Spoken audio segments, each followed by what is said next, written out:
All right, boys and girls, we are back out on Top Secret Lake S yet again. I'm sure if you've seen in the last video, as always, we gotta lock her down. I'm sure if you've seen in the last video, we had a pretty fun day, pretty good day. We can do better, especially this time of year. So what we're going to do, from that day we had several warm days, but now we had a little bit of a cold front. So what we're going to try and do is we're going to try and expand on that day. All right. Top Secret Lake S. Let's see what we can find.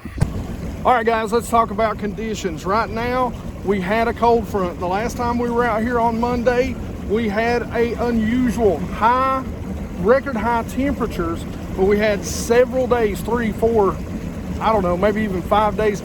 The Monday was the last day that it was going to be real warm that I was on the lake.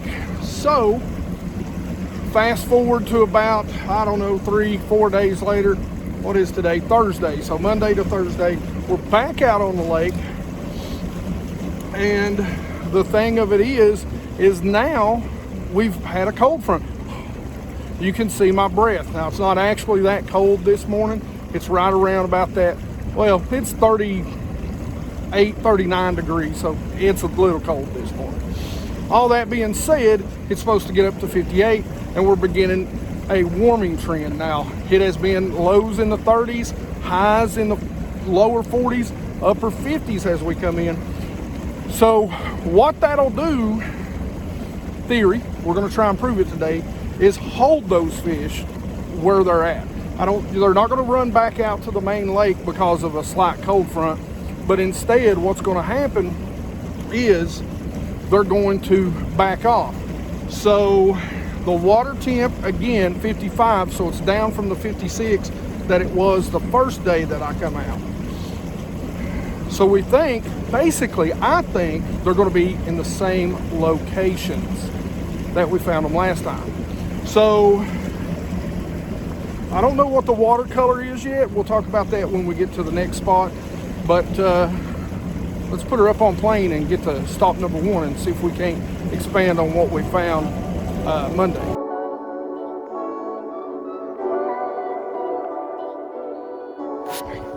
All right, so we're at stop number 1. The water does still look muddy. We got a little bit of wind. There's a fish that broke right over there. Makes me want to go over there and throw that Arig. But we're going to cover water really quick today. Again, it's kind of a practice day. We're going to try and catch as much as we can. We'll see what our best 5 is, as always, if we're lucky enough to catch 5. This is stop number 1. This was the creek that I loaded the boat in the last video. We're going to hit the high points and we're going to work our way down. Now, what are we going to be throwing today? We're going to be throwing an A-rig. We'll talk about that a little more later.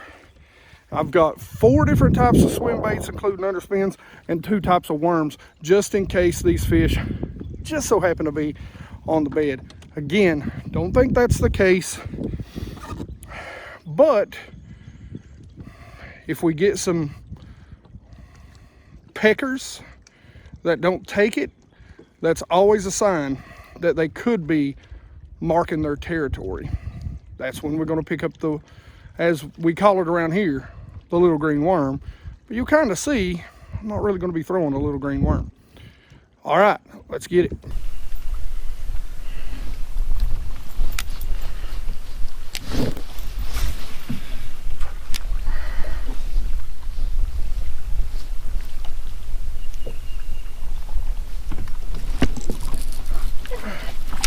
First one of the day, boys and girls. The A-Rig strikes again. Nice smallmouth too. All right. Keeper numero uno. Look at that. He's kind of chunky too. Keeper number 1. Halfway out to the boat. So same exact type of situation.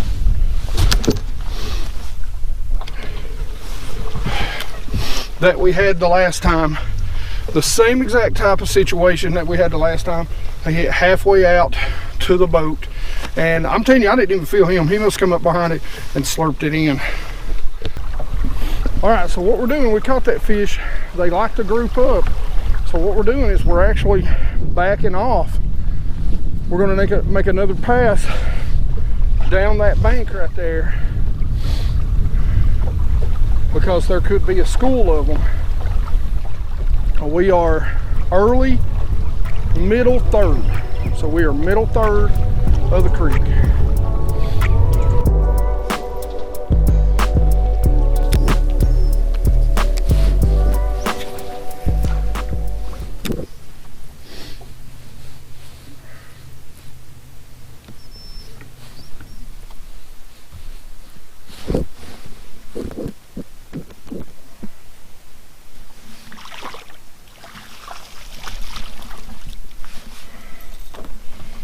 Well, there's one.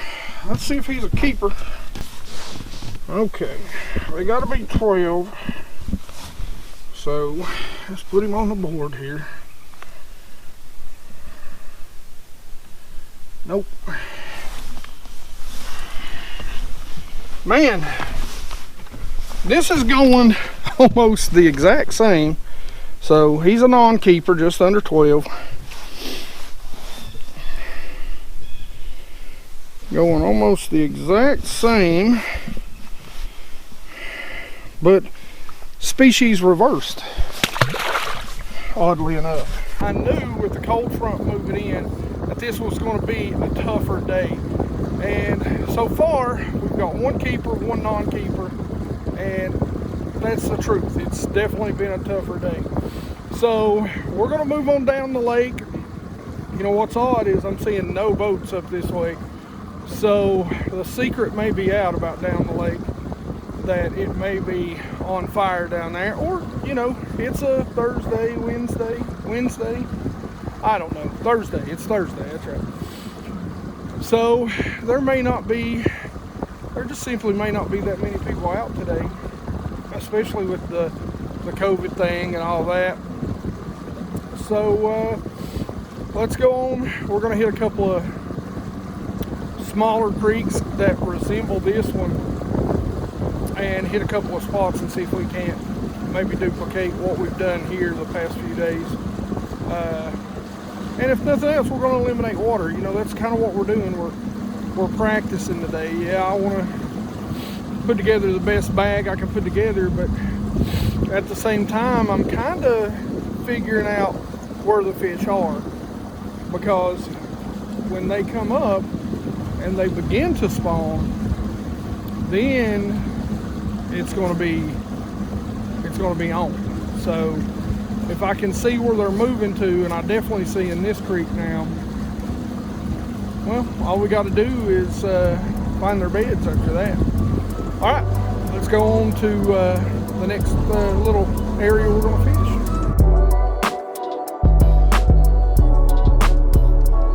All right, guys, so we've got a school.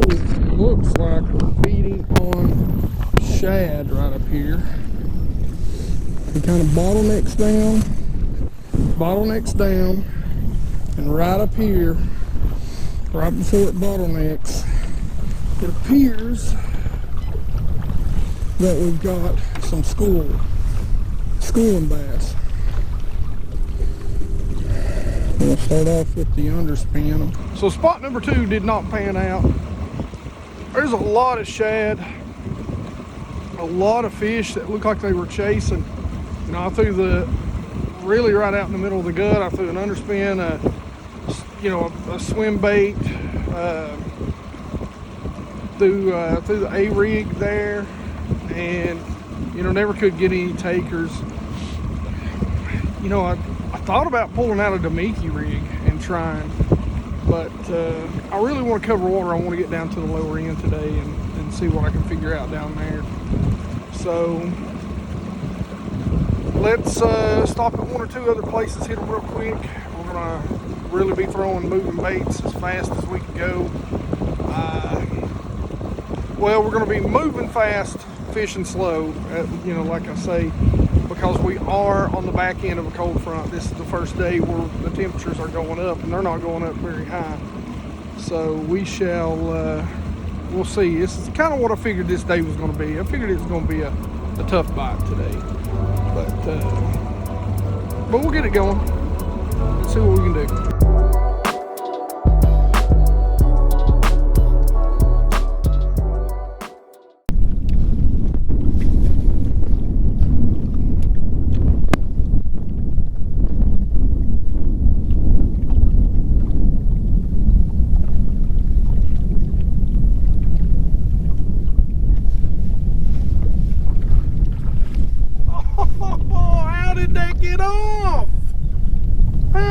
Get off. Oh, heartbreak.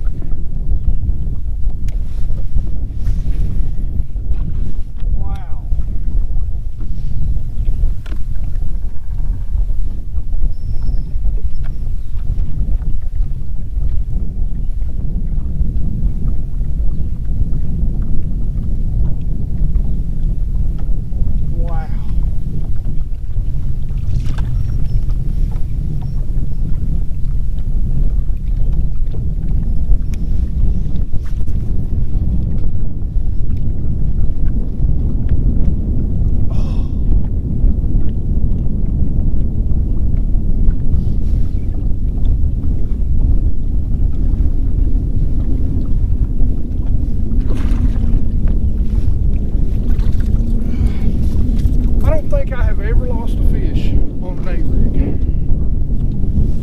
Just now. All right, there's the third one of the day, little smallmouth. He's just shy of a keeper. 2 out of that tree. So as you can tell, I'm not on the water. I forgot to do the outro out there. You know, it was a tougher day. You know, the previous video, we had a series of about 4 days where we had temperatures that were much like today, middle 70s, low 70s, upper 60s. So we had a really, really nice warm front. I come in on the end of that. The fish were obviously active and biting. Then we had a series of about 3 days with a cold rain, and then 3 days and nights that got really, really cold. So the fish were still in the same areas. You know, that's the biggest takeaway I want you to have about this video, is it's really not, you know, those fish don't move, you know, hundreds of yards, or, you know, they don't move very far, especially in this lake, because almost everything is very steep and deep water is very close. And this time of year, that's one of the things you really want to pay attention to, is where, even in the backs of the creeks, mids to the backs of the creeks, where that deep water is before they pull up on the beds. So all they did was drop down a little bit deeper, and really they just hunker down and kind of get lockjaw. Now the thing of it is almost every place in that creek that I caught one of the fish in the previous video, I got a bite or I caught a fish. Now, the key to days like that is slow down. So what I should have done is really targeted those areas that I was getting bites, but thrown a jig or a shaky head or a Nico rig, something that I could have fished very slowly. Even a jerk bait would have worked extremely well in those situations. But like I said, that was kind of practice of day 2. We checked the spot that we knew we had fish. We expanded on that. We found a couple other creeks where there were fish setting in, and we were fishing moving bait. So we were just trying to get fish to react, and I think we were successful. We didn't get the big fish, but I think we could have slowed down and put a nice bag together if I could have come out on day 3. All right, as always, if you've got any questions about this or any other techniques, make sure you leave them in the comment section below. You guys know I love to talk fishing with you. And by the way, there's all kinds of links down there to the stuff that I use. And if I don't have a link for a certain thing you see in a video, make sure you just ask me. I'll get you a link to it. No big deal. like I always say, I love to talk fishing with you guys. I love to answer your questions. I love to interact with you guys. I appreciate the heck out of you. By the time this video comes out, I think we're going to be at 30,000 strong in the BassGeek Nation. So give me a hashtag BGN down in the comment section below if you don't care. That'd be really cool of you, especially if you consider yourself one of the BassGeek Nation. Got a wasper getting ready to attack me there. And like it if you like it. Don't forget to subscribe. Make sure you ring that bell so you get the notifications when these come out, guys. I'm going to do my best to pump out as many fishing videos as I can this year. And as always, you guys rock.